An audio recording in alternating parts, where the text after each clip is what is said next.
there'll be a record of better response. So may I take this opportunity to apologize on their behalf, and at the same time to say that I'll take up the necessary action. Now, if I go straight to the question raised by the Honorable Member Sarah Korere, I wish to respond as follows.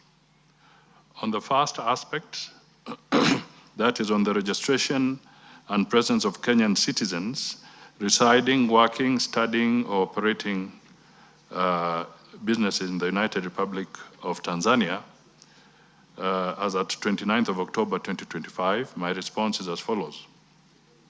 I wish to state the following based on the records maintained by the Kenya High Commission in Dar es Salaam and the Kenya Consulate in Arusha, and official statistics provided by the government of Tanzania. Data from the Kenya High Commission and the Consulate. Between 2021 and October 2025, a total of 766 Kenyan citizens physically registered with the Kenya High Commission in Dar es Salaam and in the Kenya Consulate in Arusha. In addition, the mission online registration portal,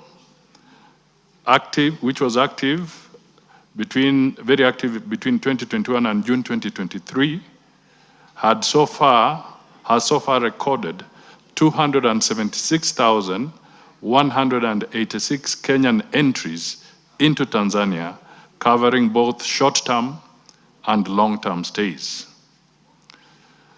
Statistics from the United Republic of Tanzania from July 2023 to June 2024 are as follows.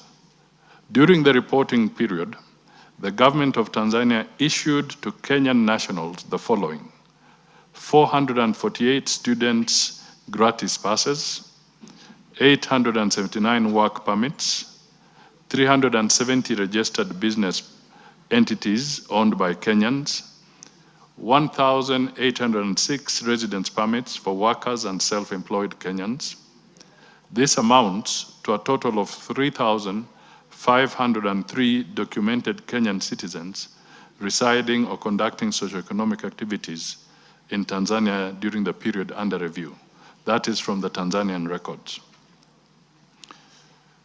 I wish to note that the observations here is that the high number of work and residence permits issued indicates growing labor mobility and expanding economic engagement by Kenyan citizens within Tanzania, presumably being driven by the free movement of people and capital in the East African community.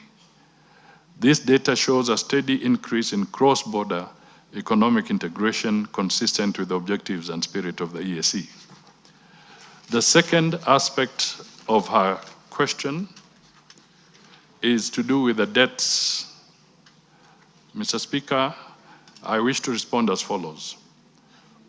On the reported deaths of Kenyan nationals during or after the elections of 29th October 2025 and the repatriation measures taken. To date, and based on the information received from the Kenya missions in Arusha and Dar es Salaam, there has been one confirmed death of a Kenyan national linked to the unrest surrounding the 29th October 2025. The deceased, Mr. John Ogutu, a Kenyan teacher at Sky Schools in Kinondoni district, was shot dead on 29th October 2025 at approximately 7 p.m. in Goba Center, Obungo district area, Dar es Salaam. Mr. Speaker, I wish to point out that in response, the Kenya High Commission, with the support from Sky Schools, conducted visits to government hospital mortuaries in Dar es Salaam to trace and identify the remains of Mr. Ogutu. However, these efforts have so far been unsuccessful. The Kenya High Commission formally notified Tanzanian authorities through diplomatic channels and requested their assistance in locating the body. I personally wrote to the Minister for Foreign and East African Community Affairs of Tanzania to seek his urgent intervention. The Kenya High Commission remains in constant engagement with Tanzanian authorities. However, the body of the late Mr. Ogutu is yet to be traced, and we are following up accordingly. And once the body or the remains are found, the embassy shall facilitate the repatriation. The third aspect or question is to do with Kenyan-owned businesses affected by election-related violence. Mr. Speaker, I wish to respond as follows. The preliminary assessment by the Kenya High Commission and field officers indicate that no significant Kenyan-owned businesses reported incidents of damage, looting, or temporary closure during the election period. The mission has only noted an incident at the Namanga one-stop border post where a tear gas canister thrown by a Tanzanian security forces landed on the Kenyan side and struck the KRA cargo scanner area. The incident was reported through established channels, and additional security support was deployed from Kajiado. There was no major impact and no further related incident. The fourth aspect of the honorable member's question was on measures being taken to locate Kenyans who were reported missing after the elections. I wish to respond as follows. There were no reported cases of missing Kenyan nationals following the unrest associated with the general elections in the United Republic of Tanzania. However, the mission received reports of several Kenyans who had been arrested and detained in various locations across Tanzania. In response, the Kenya High Commission dispatched a team of officers to the respective police stations and immigration officers to verify the arrests, provide consular assistance, and engage local authorities. Following the intervention by the government of Kenya through the High Commission, all but 2 of the detained Kenyans have since been released. The remaining 2 individuals are Mr. Samuel Kagila and Stephen Dungu Kimani, who are currently held at Arusha Central Police Station. The mission remains actively engaged with Tanzanian authorities, and efforts are ongoing to secure their release. And the ministry has also sought assurances that the 2 Kenyans will be accorded full due process, including access to legal representation and timely production before a competent court. Thank you, Mr. Speaker. Korere, umetosheka? Mheshimiwa Spika, sio haswa sijatosheka kamili, manake taarifa tunazozipata nje ni kwamba kuna baadhi ya Wakenya ambayo hawajui walipo wapendwa wao. Pia kando na hiyo, Mheshimiwa Spika, tunajua kwamba taifa ya Kenya na muungano na Jamhuri ya Muungano ya Tanzania tuko na mengi tu ambayo yanatushikanisha. Mbali na binadamu, kuna viumbe vingine vya Kenya ambavyo vinapatikana Tanzania. Kwa hivyo ni vyema wizara yetu husika iweze kuwajibika, na namshukuru waziri manake ameonyesha kwamba wizara imewajibika, lakini waendelee kuwajibika zaidi ili tujue walipo Wakenya wote ambayo mpaka sasa wapendwa hao hawajui walipo, na pia ule uhusiano na undugu ulio baina ya nchi hizi mbili iendelee kukuwepo hata baada ya uchaguzi ya nchi yoyote ile. Thank you. Tandaza. Honorable Tandaza. Asante Mheshimiwa Spika. Langu litakuwa fupi kwamba tunajua kwamba Zanzibari ama Unguja ni kati ya Jamhuri ya Tanzania. Lakini tunashangaa kwamba wakati wa Zanzibari wanapokuja Kenya tunawapatia taratibu za kawaida kama ndugu zetu, lakini Mkenya anapoenda Zanzibar ni kwamba anahitajika kulipa takriban dola 44 kama bima, na haijalishi aidha mtu anaenda kwa siku moja ama siku mbili. Mimi nakotoka Tanzania ni jirani, Zanzibar ni jirani, na tuna familia kule. Kwa nini wao watutoze bima ya afya dola 44 ili hali wao wakija hawatozi chochote? Asante Mheshimiwa Spika. You cannot, PCS. Thank you, Honorable Speaker. Honorable Speaker, my question to the Cabinet Secretary. Honorable Speaker, as you're aware, we had two Kenyans who are lost. More notably, the gentleman called Nicholas Oyo, who's actually my constituent in Uganda. And this was just as a result of politics within on the Ugandan side, although that issue was resolved before I brought my statement. Honorable Speaker, we have quite a number of Kenyans who suffer in Uganda and in Tanzania for various other reasons, including even a question tied to the Honorable Korere, where we have people conducting business in those countries and they get harassed as well.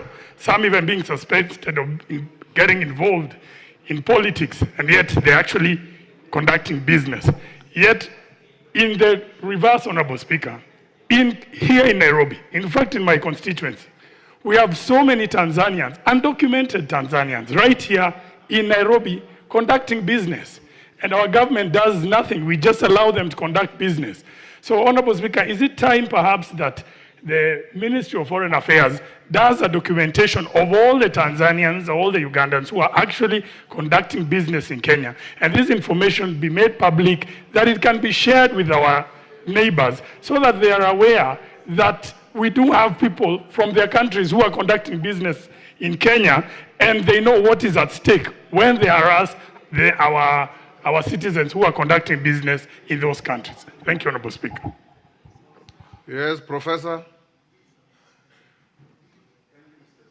Thank you, Mr. Speaker. I want to raise a question. Jaldeza. Yes. I want to raise a question on the Kenyans who have been said to be held up in Russia being taken to the war front side of Ukraine. There are 5 Kenyans whom we have the names, and the names that I have is Edwin Wafula, Awad Mtindi, Isa Alake, Peter Muredi, and Patrick Obonyo. Whether the minister is aware of their situation and the way any means they have taken to repatriate them back to the country safely. Kwame. Honorable Okwame. Thank you, Mr. Speaker.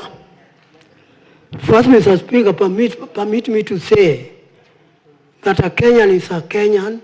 It doesn't matter whether he is within the country or outside the country. If a Kenyan is outside the country, and in particular just next door like Tanzania, Uganda, and something happens to him, like the cases we are referring to, for sure our government must show a serious concern so that both Kenyans inside and outside can know they are Kenyans, and our government, together with other Kenyans, care and are concerned about them. Thank you, Mr. Speaker. I hope the Prime Cabinet Secretary is getting us and is going to take some action. You can answer those. Thank you, Mr. Speaker. I will respond to the issues raised. Honorable Korere just made a complimentary statement. You don't have to answer to that. Yes, thank you. Yes. Thank you. You just complimented what he said. So, chukua microphone. Speaker, I said there are Kenyans who are still missing, and according to the Cabinet Secretary, he says that there are no reports of Kenyan missing. But if from what we know, there are people who are complaining that more Kenyans are not known where their whereabouts are not known. So they should know where those Kenyans are and try to reach out to their families so that they can get full information on the people who are claiming their loved ones are missing. Thank you, Mr. Speaker. As I said, I did indicate in my statement that there is Mr. Ogutu who passed away, and that is indicated, and we are trying to trace the remains. I also indicated that there were other Kenyans who had been held in the police stations, and they have since been released. And I said there are 2 left, and these are the ones that we have records of.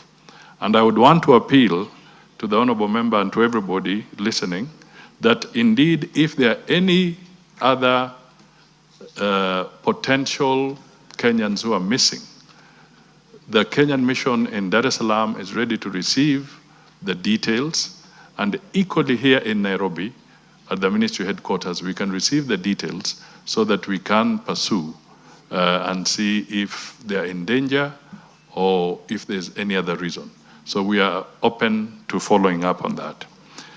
On the issue of Zanzibar and the claim of $42 for medical cover,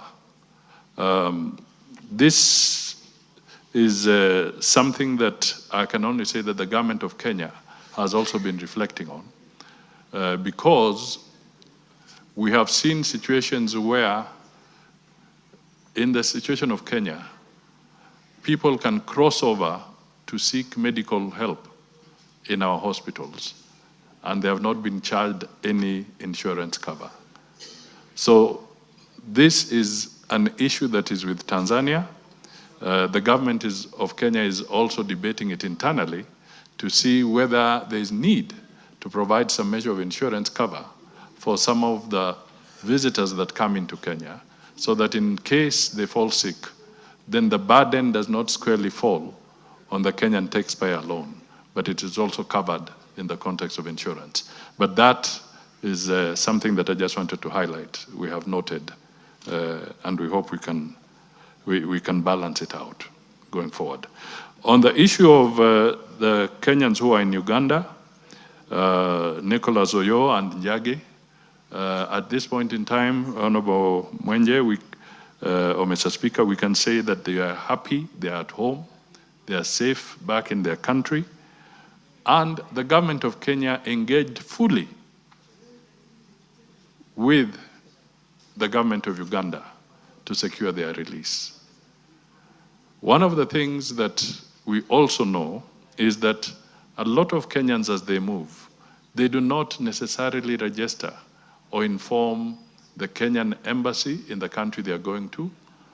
So some of these issues we stumble upon only when there's a moment of distress. So we also encourage Kenyans who are traveling to also indicate and notify our respective embassies where we have a mission, that they are indeed in that country. Should there be need for any SOS, then the government of Kenya can intervene. The other point, let me finish before. Yes, Angela, what's your point of order? Why can't you have a question or? No, it's a point of order, Mr. Speaker. Prime Cabinet Secretary is misleading the House, because some of us live at the border, right at the lake, and people move in and move out even when they are going for fishing. They will not go to islands or to fish, then they move up to Kampala where the embassy is to report. They just move in as Kenya and they move out. So it's in order to mislead that we need to be reporting in the Kampala office while we have only gone to fish. Go on and answer the question. Well, let him respond to the issues raised earlier. Yeah. And those of you who have issues, I know Undo, I'm sure you are tied to Angela with the lake and fish. Yes. Let him finish answering the earlier questions. Thank you, Mr. Speaker. I just wanted to say that in certain instances, some of these Kenyans who go don't even inform some of their own family members when they're leaving. So we can only encourage that communication is important when this movement between the various countries is being done. However, with regard to the East African community, we are a regional bloc, and we allow for free movement across the border. And as I did indicate, when I say that it is good to notify, there would be special circumstances when you notify. But really, when you're doing your own business, normal trade, I do agree with the Honorable Wanjala, it may not necessarily call for notification in that sense. But this is in the sense that in the event somebody is going to overstay in a country, and maybe there could be some issues that require intervention.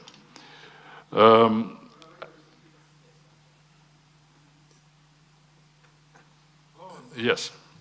The other thing that, Mr. Speaker, I would want to pick up is the issue of Russia. I just want to point out that, again, we are pursuing, working both with the Russian government. Our ambassador in Moscow, Mathuki, is seized with this matter, and we are trying to ensure that Kenyans who are going there are not misled to enter into a war that they do not understand and put themselves in the line of danger. We have also engaged, in fact, President Ruto has even engaged with Zelensky for some of the Kenyans who were arrested or caught in this particular act of conflict and now are prisoners of war. So the government of Kenya is in negotiations to try and secure the release of some of these Kenyans who went to these front lines. We have since also advised that Kenyans should be very careful so that they don't fall into the trap of being lured into a situation which can be dangerous for them. Mr. Speaker, I think in terms of just re-emphasizing that it is the responsibility of the government of Kenya, and it has set up the State Department for Diaspora so that it can become more effective in assisting Kenyans that are living away from home. There was no State Department of Diaspora before. This is the first time, this is the first government that has set it up, and I can assure you, Mr. Speaker, that the State Department is working day and night. They have a 24-hour call center to track and deal with any distress cases that come in from Kenyans in different parts of the country. Finally, Mr. Speaker, I just want to say that we must, all as a regional bloc within the East African community, respect and work together as members of the East African community, and we should all collectively move away from bordering on entering into xenophobia, where we start having unnecessary hostility against citizens of other friendly countries. It's all our duty, and it's also the duty of the East African community member states to make sure that we do not fall into a xenophobic situation.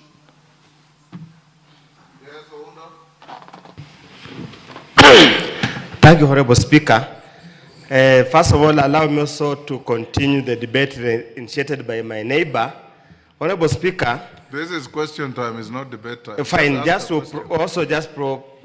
present the same question, yes, that to the Cabinet Secretary, Prime Cabinet Secretary, on the issue of families that strayed across the borders.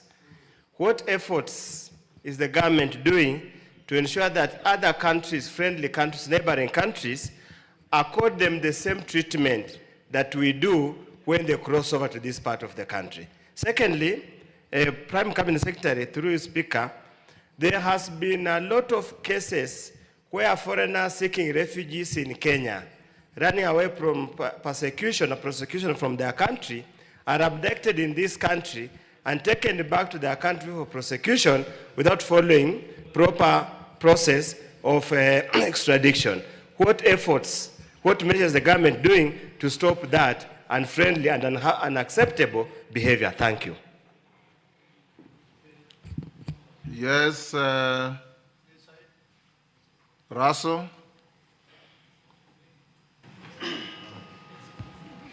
Thank you very much, Honorable Speaker.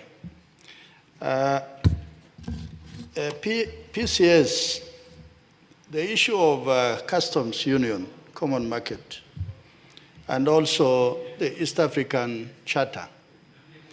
A Kenyan who moves to Uganda, Tanzania, Burundi, Rwanda, I believe he or she feels that they are still within Kenya because those charters bind all the East Africans. When we see some of the responses you are giving on the media in recent days, it is as if we are operating on different laws. Then if that is the case, then it simply means that the East African Charter that binds all of us is not working.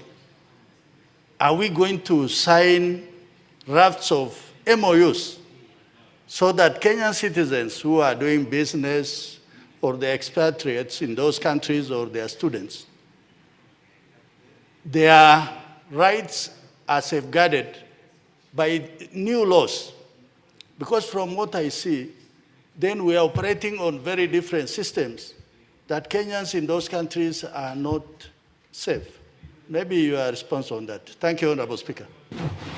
Simply put, Prime Cabinet Secretary is asking what happened to the protocol on free movement of people, goods, and services in the East African community. Is that right? Yes. Junet? Mr. Speaker, I wanted to ask a supplementary question on the issue of the recruitment that is going on Russia, the fight between Russia and Ukraine. As the Prime Cabinet Secretary said, Mr. Speaker, they have made efforts to reach out to Russia and Ukraine on the issue. But what I wanted to ask is, it looks like there are criminal enterprises here within the country who are luring those people to go to Russia and fight in that war between Russia and Ukraine. Is there any effort the government has made to bust those criminal enterprises that are luring those men and women who want to go to that war? And my second question, Mr. Speaker, is supplementary, is on the issue of the policy of the foreign ministry. For example, on the Middle East, what's happening in the Middle East? This looks like we are in a state of confusion. Nobody knows what is the position of the government of Kenya on what is going on in the Middle East. So can the Prime Cabinet Secretary enlighten us on what could be the position of the government of Kenya on what is going on in the Middle East or part of the world? Thank you very much, Mr. Speaker. I want to ask a supplementary question to the Cabinet Secretary of Foreign Affairs regarding what Junet has just alluded on the policy of the government. We have seen of recently claims by an airline carrying some Palestinians, stopping over Nairobi and later taking them to South Africa. Mr. Speaker, it's very saddening when we become a country of conduit of human trafficking, because it does not augur very well when we have already ratified treaties to protect human trafficking. Secondly, Mr. Speaker, it is the issue between our citizens here and our neighbors, Kenya, Tanzania, and Uganda. Mr. Speaker, it's the high time we understand from the Cabinet Secretary, what are they doing to make sure that we continue enjoying the tranquility of the East African Treaty of Free Movement? Mr. Speaker, we can even table evidence of Kenyans who have been asked to produce documents to be in Tanzania or in Uganda. And lastly, Mr. Speaker, I think there is a serious laxity in this ministry when Kenyans are held in different territories over the country. In my constituency, Mr. Speaker, we have had cases of children or young people going to seek jobs in Middle East, and by bad luck or whatever happens, they pass there. To repatriate that body back to Kenya it's taking close even to 6 months, Mr. Speaker. So as a ministry, what are you doing to protect Kenyans when they are abroad? That is a fundamental question the Cabinet Secretary should tell us as members of Parliament. And last but not least, you need to be very clear. Order. You are joyriding on somebody else's question and you're asking 4 questions. Mr. Speaker. Actually, you are making a speech. No. Mr. Speaker, I want to ask the last question. I've just heard the Prime Cabinet Secretary talk about the two Kenyans who were held in Uganda, and he said that the government were fully engaged. And we saw those Kenyans saying that their release came when the former president of this country, Uhuru Kenyatta, intervened. It is a shame. Thank you, Mr. Speaker. Order. If Kenya is engaged, it's engaged. Even you can engage. Yes. Yes, Junet. Mr. Speaker, I don't know whether you heard what the member said lastly, that the former president engaged the Ugandan government to release Kenyans from there. As who, Mr. Speaker? An ordinary citizen who was retired, Mr. Speaker, who was just doing his farming in Gatundu, Mr. Speaker. And lastly, this is the bad manner. We need to train them. This is the bad manners of united opposition in Kenya. They just give a speech in parliament instead of asking a question, Mr. Speaker. Can you, let's have the very last, Wanjala. There is another question from Naisula. Let the Prime Cabinet finish this. No, I was on a point of... Who is that shouting? Shimba. After Wanjala, I'll give you a minute. Thank you, Mr. Speaker.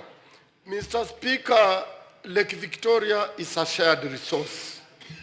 And Mr. Speaker, all the waters in Lake Victoria are gotten from Kenya, because all the rivers that flows into Lake Victoria are from Kenya, except Kagera, the only one that is coming from Tanzania. Mr. Speaker... Kagera doesn't come from Tanzania, it comes from Rwanda. Yes, but it goes through Tanzania, it comes to Uganda, DRC. Yeah. So, Mr. Speaker, and all fish is bred in Kenya, because Kenya is where we have the biggest swamps, where fish are bred. But, Mr. Speaker, when we go to the lake to fish, the Ugandans and Tanzanians harass Kenyans, extort Kenyans, beat Kenyans, jail Kenyans, and the Ministry of Foreign Affairs is silent. Mr. Speaker, what action is the minister going to take to negotiate with these countries? Because Lake Victoria is a shared resource for all of us, and we contribute a lot to Lake Victoria by providing fish and the waters. And Mr. Speaker, could also the minister activate communication department in his office, so that when there is a problem in Kenya, a Kenyan is caught in another country, like what happened to the Kenyans who are caught in Uganda, so that Kenyans are updated on what is happening, than them keeping quiet. We know they are busy, but they should have communication department to appraise Kenyans all the time, the way they were doing during COVID, Mr. Speaker. Can you respond to those, and then we'll go to the next question? Thank you, Mr. Speaker. First of all, let me take up the issue of the common market charter and the protocols. These protocols do exist, and they are in force. Sometimes they may not be adhered to properly, but they are in force, and that is why we have regular conversations within the context of the East African community to also take stock and improve on how the East African community can run and how the protocols can be fully adhered to. However, Mr. Speaker, I think it's important for the Kenyans to distinguish between the common market protocols and constitutions of the various countries. These are 8 sovereign states who are members of the East African community. And they have constitutions. And the provisions of each nation's constitution applies to that country. So it is important that Kenyans and for everybody to appreciate that as we look at what is within the common market framework and the protocols, and we monitor their breaches and correct them, we would urge people to respect the sovereignty of the states. It's always very important as we go forward. The issue of extradition, if the government of Kenya is going to extradite, there's a process that would be followed. And I want to assure the Kenyans, that the House, that we have not had recently many or massive cases of extradition. If there was a record, we would be able to share that with you. So unless there's a very specific case that one would want to bring up, then we would talk about that. The most recent case that I can give you is that within the context of dealing with some of the illegal processes of recruiting and suspecting Kenyans to the Russian front, the government of Kenya did extradite somebody of Russian descent who was involved in what was illegal in our view.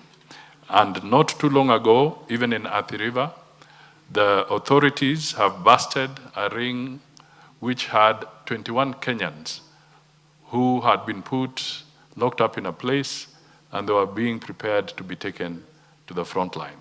The authorities and the security agencies were able to intercept this potential danger of 21 Kenyans going to the front line. So we are working closely with all agencies to ensure that this menace is dealt with. Mr. Speaker, there is the issue that came up of what is our policy on the Middle East. I just want to say that this House did pass sessional paper number 1 of 2025 on foreign policy. And one of the things that came out very clearly in that sessional paper is that Kenya stands for a two-state solution on the matter of Palestine. And this House endorsed that position, and it was in that sessional paper. So from that perspective, that is the position of Kenya, and Parliament did endorse that position. So we have not negated that position whatsoever.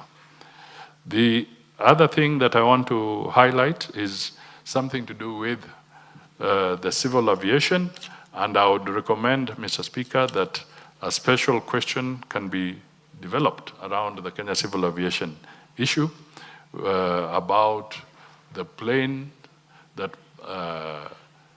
had passengers that were then moved to another country. The civil aviation of Kenya had proper record, proper sight of that aircraft, and I want to reassure that Kenya does not get involved in any human trafficking. I think there are misleading reports that need to be corrected, and a proper question focusing on that would enable the relevant ministry to respond specifically to it. Mr. Speaker, I want to also point out that the issue of how we exploit our maritime resources and the fishing issues, I can only urge that the government of Kenya has established a department and a ministry that focuses on this area.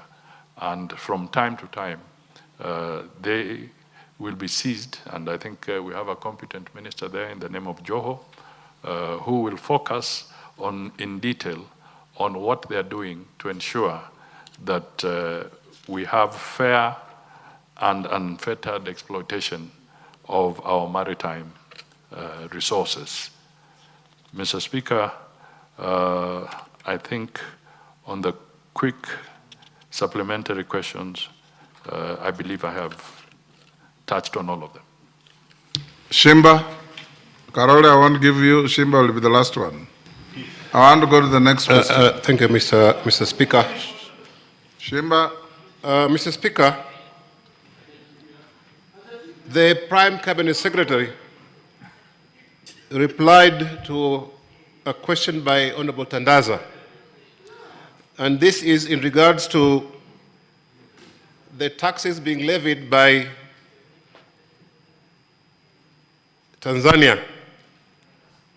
I believe, Mr. Speaker, we are all guided by the East African Community Common Charter. Ask a question. The question is, why is one country behaving differently from the other countries in the arrangement of the East African Community, Mr. Speaker? To be fair to the PCS, he answered that question, Shimba. Yeah, but of course, Mr. Speaker. So ask him as a question for probably further clarification, because what you're asking, he answered. But he didn't actually answer properly, because we are all... Order, Shimba. Yes, Mr. Speaker. Tandaza who asked the question is not complaining. Why are you wailing louder than the bereaved? But Mr. Speaker, we are guided by the East African Community rules and portfolios. So ask him the question. Why is one country allowed to go outside the agreed protocols, of course, of the other countries? The second one, Mr. Speaker, is about this help desk. How active is this help desk? Because right now I've received complaints about workers who are in Saudi Arabia, and they were demanding for their rights, and they have been incarcerated for almost 2 weeks now, Mr. Speaker. How active is this desk? Are the members of the public aware about this desk internally and even perhaps externally? And finally, if, Mr. Speaker, you may allow. You are a joyrider. One question. Yeah, if you may allow, that's what I'm saying, Mr. Speaker. Okay, finish up. I was in Ethiopia recently, Mr. Speaker. I found in that airport almost all the airplanes belong to Ethiopian Airlines. Today in Kenya, Mombasa has only 4 flights in a day, Mr. Speaker. Is the Ministry of Transport really working? But of course, I'm asking about, because he's the Chief Cabinet Secretary, he's also aware about the predicament that we are suffering as users of the airspace. Mr. Speaker, I want you to indulge the Prime Cabinet Secretary at least to assist us in this predicament we have. Thank you, Mr. Speaker. Karoli Wangela, you're out of order. Speaker, Order. PCS did not answer my question. He did. He avoided. Karoli. Honorable Wanjala, don't beat me up. Karoli, you should help Wanjala to listen. Yeah, thank you, Honorable Speaker. Could the Prime Cabinet Secretary inform the House what steps the government has taken to address the recent claims by Uganda that they want to take the Indian Ocean, overrun Kenya and take the Indian Ocean, given their history of military adventurism in South Sudan, in DRC, in Rwanda, in Somalia, and in Burundi, and other parts of the region? And could he also assure the members of parliament of their safety, since in about 2 weeks we will be in Uganda for the interparliamentary sports? Thank you. Mudavadi.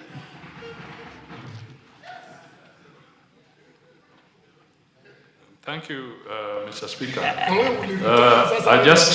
Let me start with the Honorable Karoli. I just want to assure him that they'll be safe when they go to Uganda for the interparliamentary sports. There is no evidence to the contrary. I think Karoli is just engaged in comic relief. Correct. And then I just want, on the issue of the Indian Ocean, I just want to say that there are conventions and international obligations which deal with landlocked countries. And the African Union Constitutive Act. And the African Union Constitutive Act is one of such instruments. So I want to assure you that we are not going to go to war.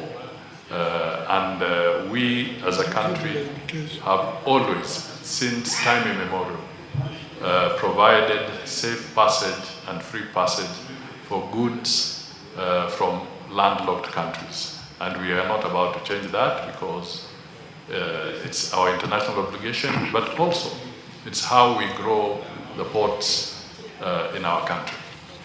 The second issue I just wanted to touch on is the issue around aviation travel in the country. I didn't quite get... Shimba asked 3 questions. Yeah. About the levy to Zanzibar by Tandaza, about the lack of adequate aerial services to Mombasa, and the help desk at your ministry for Kenyans in distress internally and externally. Good. Now, on the issue of transport and air, this is a private sector-driven sector, and the demand for services, especially if it is between Kenya, internally, intra-Kenya, internally, where you are moving from one port to the other, I think it's driven by the demand and commercial viability. And this is left for the private sector to determine.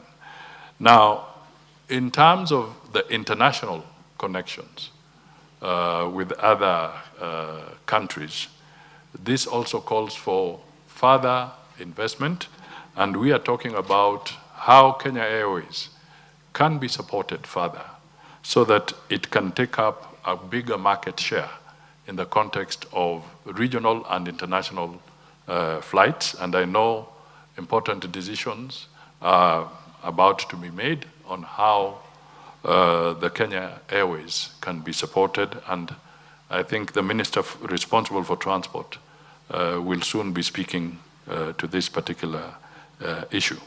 The help desk, Mr. Speaker, has been there now for quite some time, and it is serving a lot of Kenyans.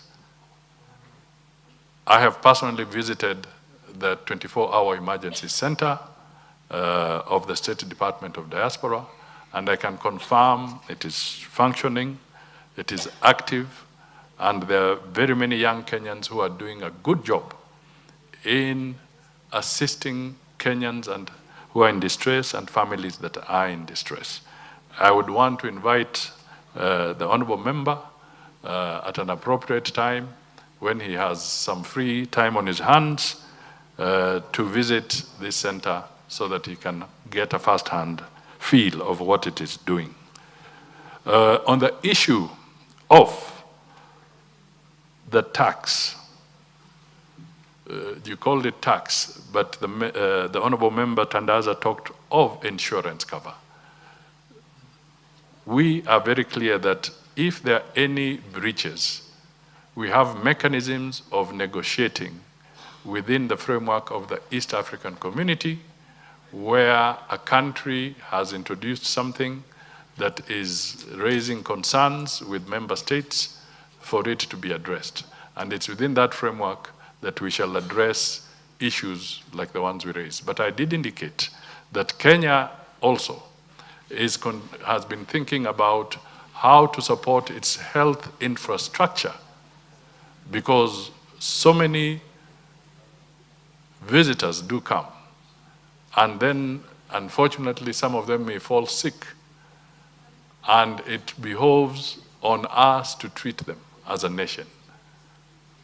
But these are infrastructure funded by the Kenyan taxpayer.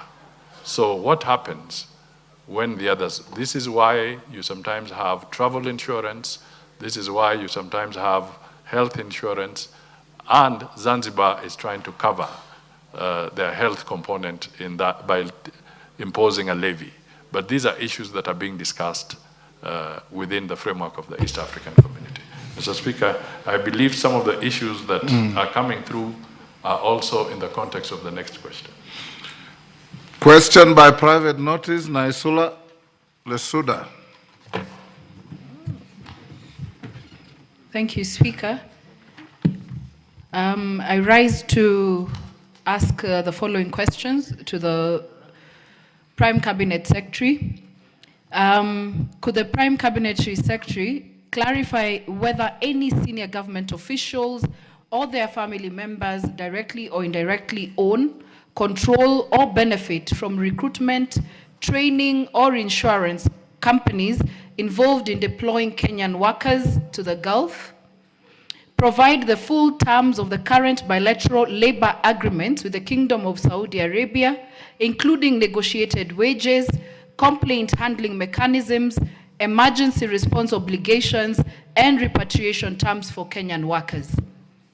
Explain the current capacity of the Kenyan embassy in Riyadh and the consulate in Jeddah to respond to reports of abuse and to protect Kenyan workers in distress, including staffing, funding, safe house availability, and case resolution mechanisms.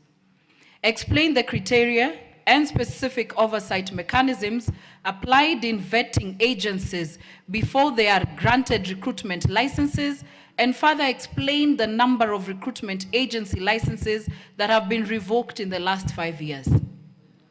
Provide the number of workers that have been repatriated due to abuse, medical emergencies, or labor violations, and the specific legal, psychosocial, or financial support that has been provided.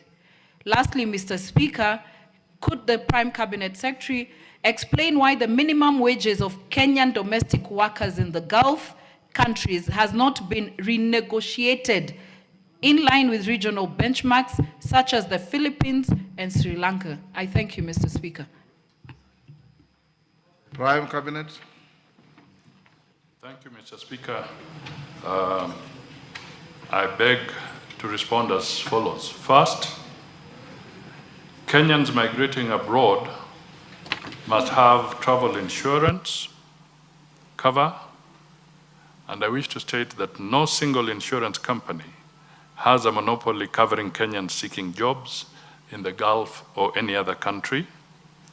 Individuals and Kenyan private recruitment agencies are at liberty to choose their preferred insurance companies. As to whether there is details of family members directly involved or own or control, Mr. Speaker, I would want to say that we have a list of 594 recruitment agencies, and it would take quite a bit of time to go through that detail. But also to point out that as we speak, this Parliament appropriately passed the Conflict of Interest Bill, and if through the process anybody is found to be in conflict with what their role is, then appropriate action would be taken. The second aspect is, what are the terms of the current bilateral labor agreements with the Kingdom of Saudi Arabia, including negotiated wages and complaint handling mechanisms, emergency responses, and obligations? I wish to respond as follows. Kenya is at an advanced stage of negotiating with the Kingdom of Saudi Arabia for a new comprehensive agreement that will cover skilled and semi-skilled workers with significantly improved wages and conditions. Just this week, we have received official communication on enhanced wage agreements for Kenyans employed in the Kingdom of Arabia. The third aspect of the questions was to explain the current capacity of the Kenyan embassy in Riyadh and the consulate in Jeddah to respond to the reports of abuse and how they protect Kenyans workers in distress. Mr. Speaker, the number of Kenyans living and working in the Kingdom of Saudi Arabia has increased exponentially, now estimated at 350,000. To enhance consular services, we recently opened a consulate in Jeddah to augment the mission in Riyadh. We will also be seeking more budgetary support to expand the capacity of our mission to serve Kenyans better. The government will be seeking funding for the establishment of a safe house for Kenyans in distress. The fourth aspect of the question was to explain the criteria and oversight mechanisms applied in vetting agencies before they are granted recruitment licenses, and further explain the number of recruitment agencies that have had their licenses revoked in the last 5 years. Mr. Speaker, a multi-agency committee comprising of the Department of Labor, Interior, Foreign Affairs, the Attorney General, the National Police, National Intelligence Service, and Director of Criminal Investigations, DCI, was set up. This committee vets all applications by recruitment agencies in line with Section 54A to 60 of the Labor Institutions Act of 2007 and the Private Employment Agencies Regulations of 2016. The criteria includes financial capability of a capital base of Kenya shillings 5 million, office space and facilities, educational qualifications of the directors and managers, degree for the manager and Form 4 certificate for directors. Others are individuals with others are to make sure that the individuals have no criminal record. They must at least be one Kenyan director. Foreigners must be in possession of a work permit. Mr. Speaker, there are currently 594 recruitment agencies with valid licenses. The government has to date deregistered over 600 other agencies on various grounds of malpractice. The fifth aspect of the question was to provide the number of workers that have been repatriated due to abuse and other challenges. Mr. Speaker, the number of distress cases handled from the Middle East from 2023 to date are 3,452. Finally, the member wanted us to explain why the minimum wages of Kenyan domestic workers in the Gulf countries has not been renegotiated in line with regional benchmarks such as the Philippines and Sri Lanka. The bilateral labor agreement for domestic workers was signed in 2018 and it came into operation in 2019. In addition, a meeting held in February 2019 between the representatives of the Saudi manpower companies and Kenyan recruitment agencies agreed on a minimum salary of 850 Saudi riyals, that is about 30,000 Kenya shillings.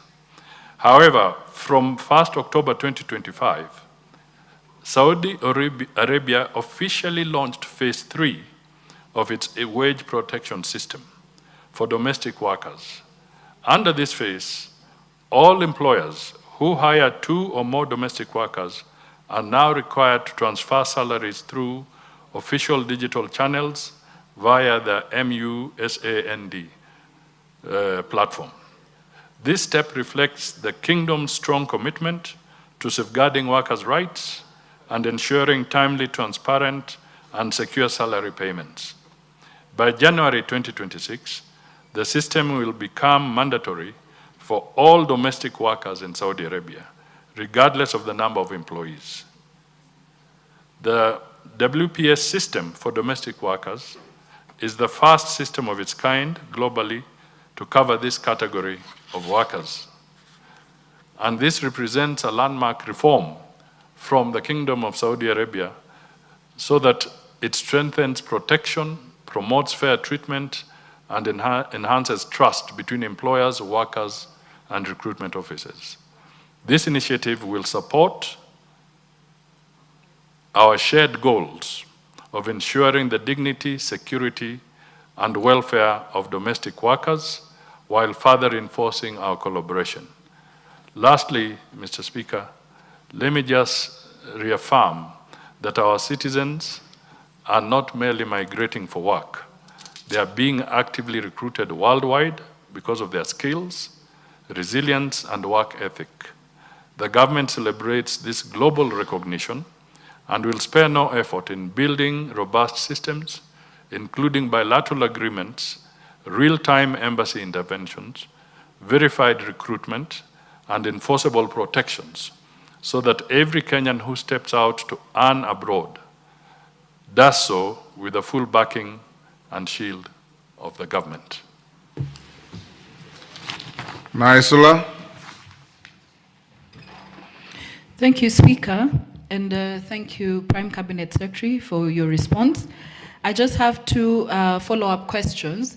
Is it a coincidence that Saudi Arabia is where we get all, or Middle East, is where we get most of the complaints about Kenyans being mistreated there, and not other parts of the country? Because I'm sure there are other Kenyans who are going to work in other parts of the world, Mr. Speaker.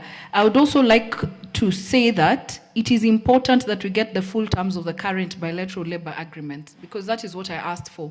Even if you're working on the new one, it is important that we get to see it, because it is then, it will put, and I think, Mr. Speaker, just a statement that I would like to make, once these things are settled once and for all, it will avoid a lot of misinformation out there, Mr. Speaker. And so it is important for the Prime Cabinet Secretary to just come outrightly on some of these matters so that it can put to rest once and for all, because I'm sure this is not the first time that we've had this question in this House. Shakil first.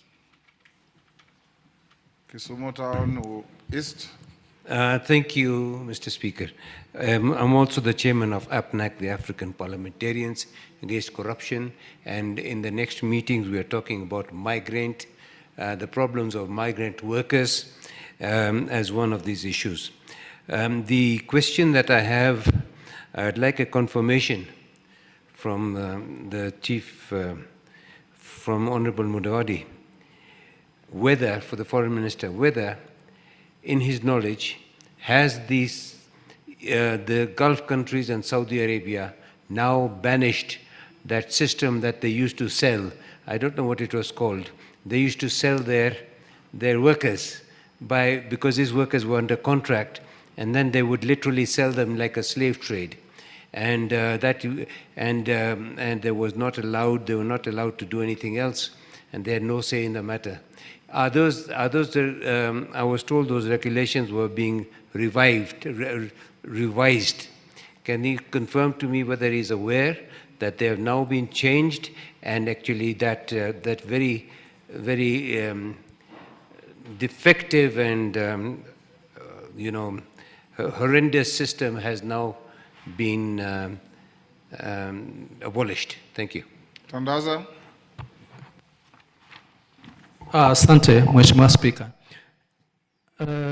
Swali langu katika wale ambao umeorodhesha 594, nina hakika kuna Zawadi Abroad na kuna kampuni nyingine inaitwa Think North.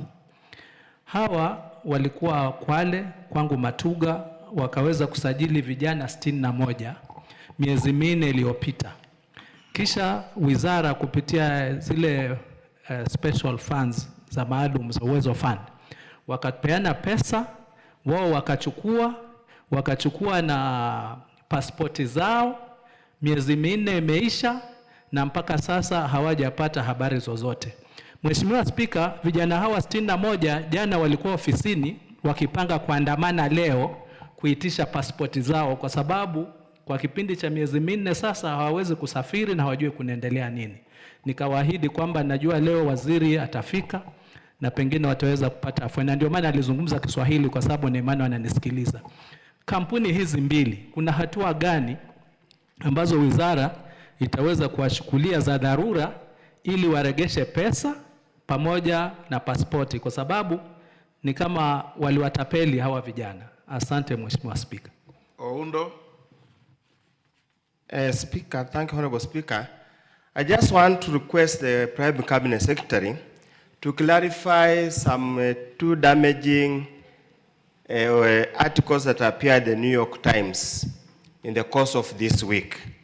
One, reads, New York Times reveals Kenyans officials profiting from workers' abuse in Saudi Arabia. And they name the insurance companies and have got the details are extensive. Allow me not to quote because I'm not an author of the article. Secondly, there's also a similar article that is, Kenya's key export used to be coffee, now it's cheap labor. Very demeaning statements. I just want the Prime Cabinet Secretary and be also the Minister of Foreign Affairs to clarify the veracity or the authenticity or if there's any factual details about these two statements. Thank you. Waziri. Thank you, Mr. Speaker. Let me start with the issues raised by Honorable Oundo. First of all, I want to state that as a government, we take great exception to the articles that were pervaded by the New York Times and of course repeated or just reproduced by one of the local dailies. We want to state clearly that Kenya is a responsible member of the international community, and we do not engage in any human trafficking, neither does the president of this country or his government engage in any slave trading. It is indeed unfortunate and irresponsible that those are the kind of communication that we see. It is unfortunate that that kind of sensationalism was brought out. And I think we should all treat that with the condemnation that it deserves.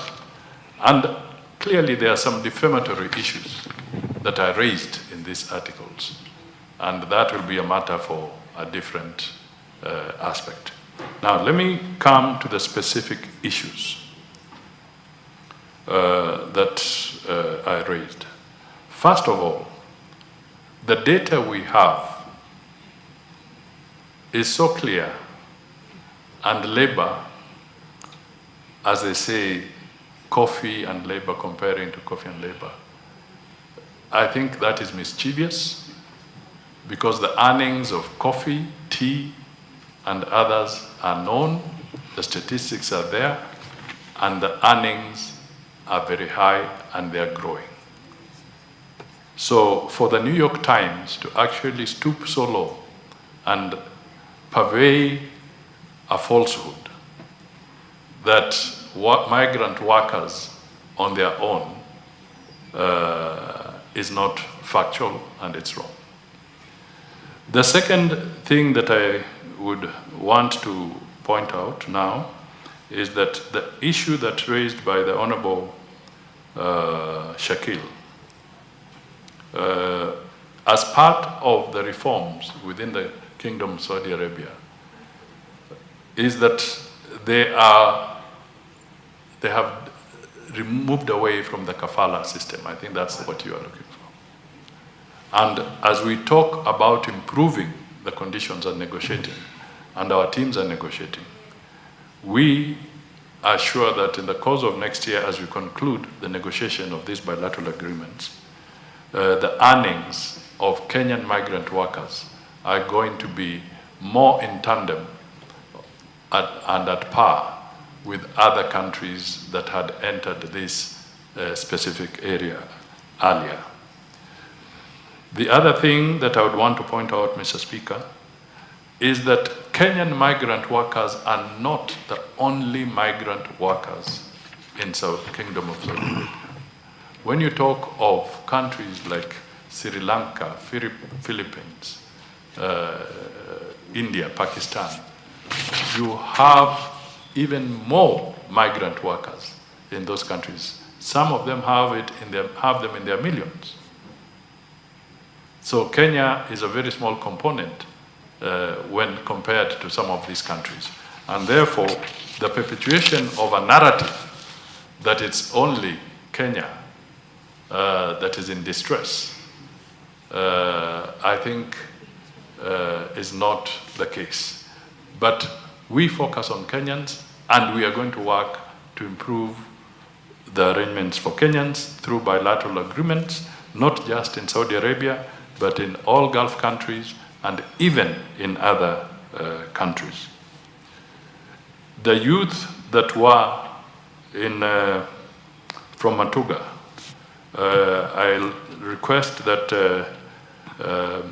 we get a little more detail from the honorable member so that these two companies can be put on immediate spotlight by the ministry and the Department of Diaspora Affairs, and if there are any criminal activities, also by the agencies that deal with the criminal aspects, because we want clean and fair play for young Kenyans who are seeking opportunities abroad. Mr. Speaker, as to the labor agreement, I have no problem, Mr. Speaker, through your office. We can avail copies of the bilateral labor agreement so that they can... You can forward to my office. It will be circulated to the members. Thank you. Okay. We'll end there, honorable members, so that we go to the next business. Prime Cabinet Secretary, I think our engagement with you can end here. You are released to go back to your office and carry on with other duties. And please convey to your cabinet colleagues to take this house seriously. And we will sanction those who don't honor our invitations. So instructed, Mr. Speaker. Thank you. Thank you.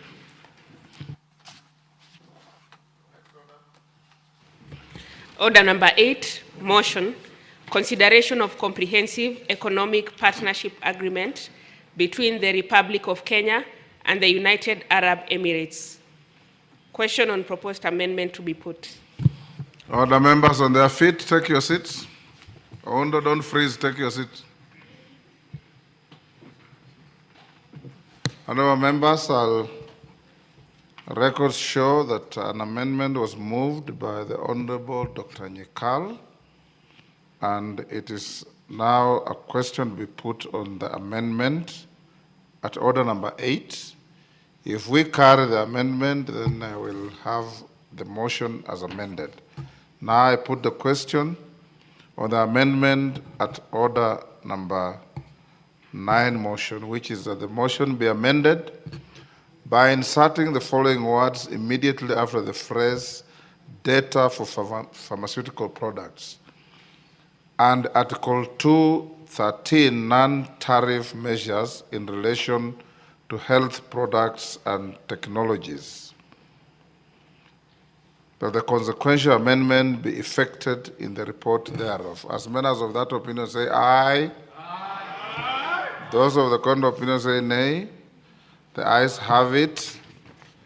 Now the motion as amended will read as follows: that this House adopts the report of the Departmental Committee on Trade, Industry and Cooperatives on its consideration of the Comprehensive Economic Partnership Agreement between the Republic of Kenya and the United Arab Emirates, laid on the table of the House on Thursday, 13th November 2025, and pursuant to the provisions of Section 8.4 of the Treaty Making and Ratification Act, Cap 4D, approves the ratification of the Comprehensive Economic Partnership Agreement between the Republic of Kenya and the United Arab Emirates, subject to reservations of Article 1333, protection of undisclosed test or other data for pharmaceutical products, and Article 213, non-tariff measures in relation to health products and technologies. That is now the motion before the House. The debate continues, and Honorable Dr. Nyekal requested that I give him the first opportunity to speak to the motion as amended. Thank you, Mr. Speaker. This motion has 1 hour and 20 minutes to go. Dr. Nyekal and everybody who debates now debate on the motion as amended. Clerk, will you circulate that to the members? Thank you, Mr. Speaker. Let me start by thanking the honorable members for actually passing the amendment that we introduced on 2.13.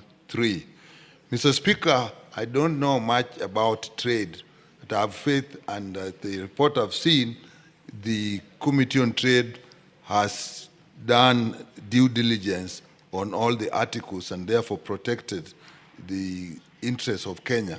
But I only want to speak on the other amendments, 13.33, Mr. Speaker, because this again was an amendment that was actually affecting the use of health products and technologies. Mr. Speaker, it's always important that when we have these trade amendments, it is important to look how health is affected, because there is a temptation to look at all the health products and technologies as also merely part of the goods that are be traded, the way you would trade maize, the way you would trade sugar, the way you would trade telephones, and so on. But this is not so, Mr. Speaker, and quite often, if you are not careful, you find that articles are introduced that are actually very restrictive. Like on the 13.33, basically was introducing what is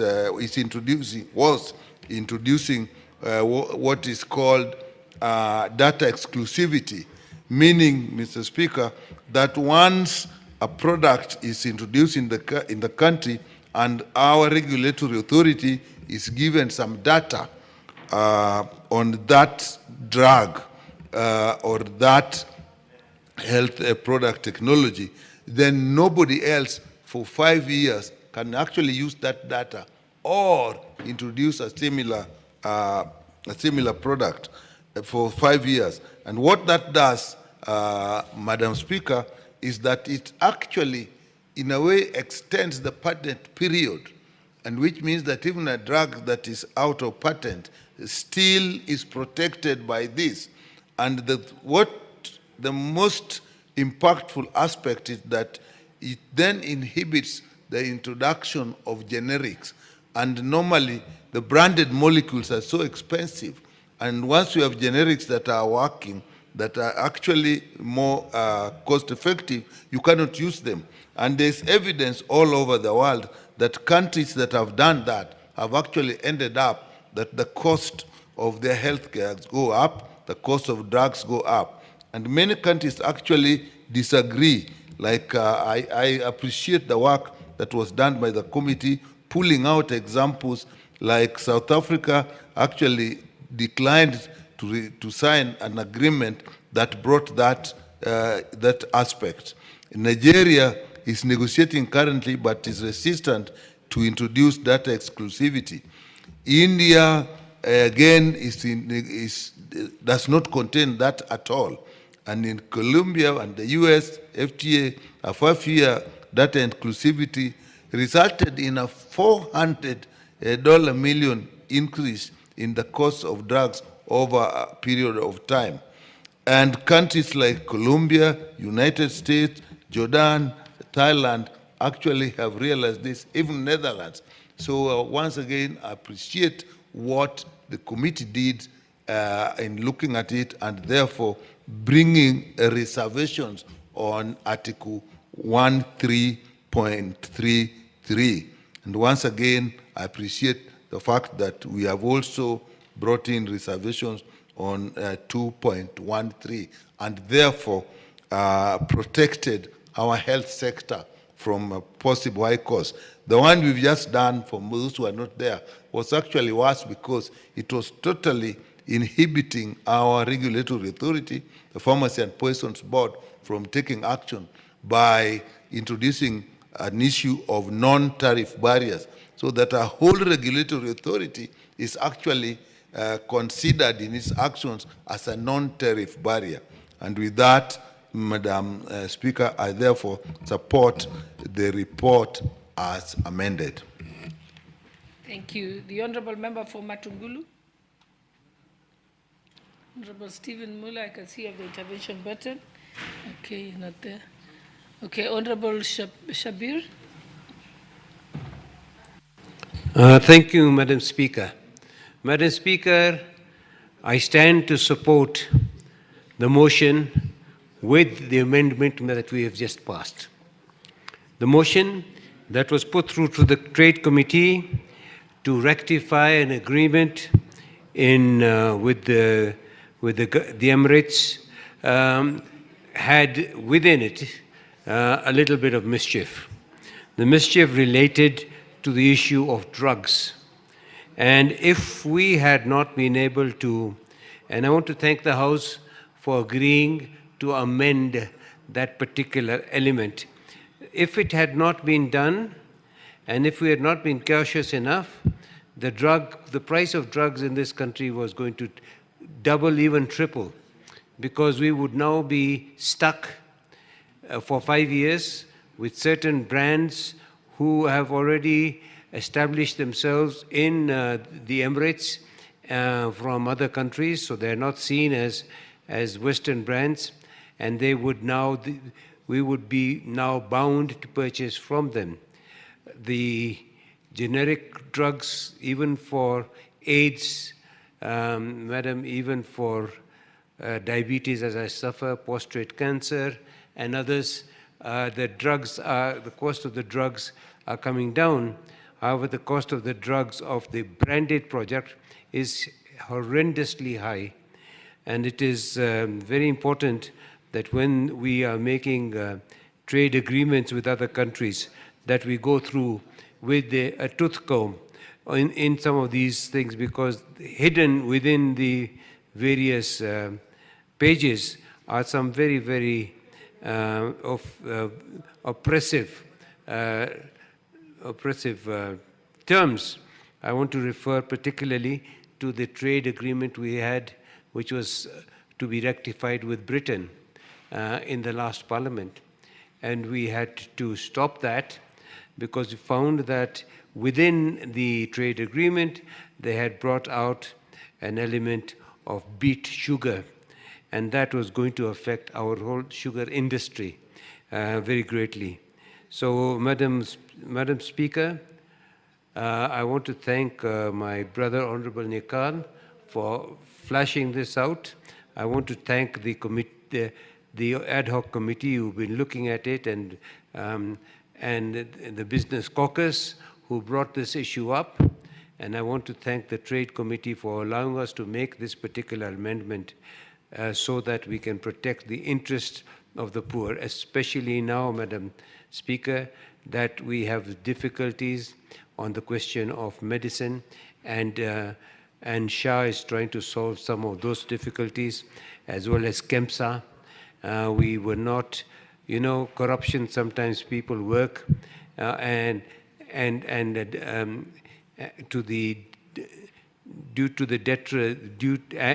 come up with certain clauses that bind the country at a later time. Luckily, we've picked this one up, and I do support most wholeheartedly. Thank you, Madam Speaker. Member for Ruaraka? Member for Ruaraka, do you want to contribute? No, Madam Speaker, no. I'm waiting to contribute in the next matter in the order paper. All right. The Honourable Member for Tetu. Speaker, I also do not wish to contribute to this. I'm waiting for the next. Okay. Honourable Owen Bayer. Honourable Speaker, I think this motion was comprehensively debated, and I think what was an issue was the amendment. And I think previously there was a general agreement on the amendment, and therefore you can see, Honourable Speaker, it is important that we move to Article 95 and say that, Honourable Speaker, the debate on this is enough, and let's move to the next. I thank you.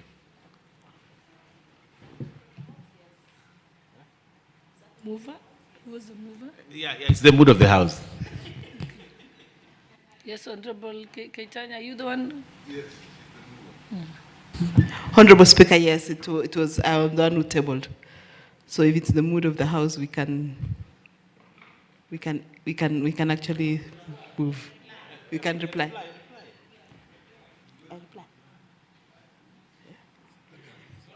Yeah, Honourable Speaker, I beg to reply. Next order.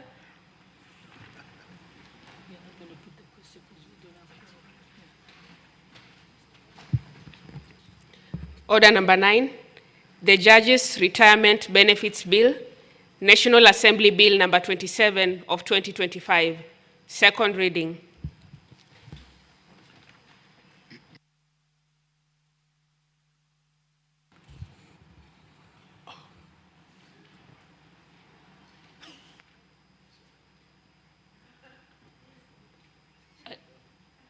Oh.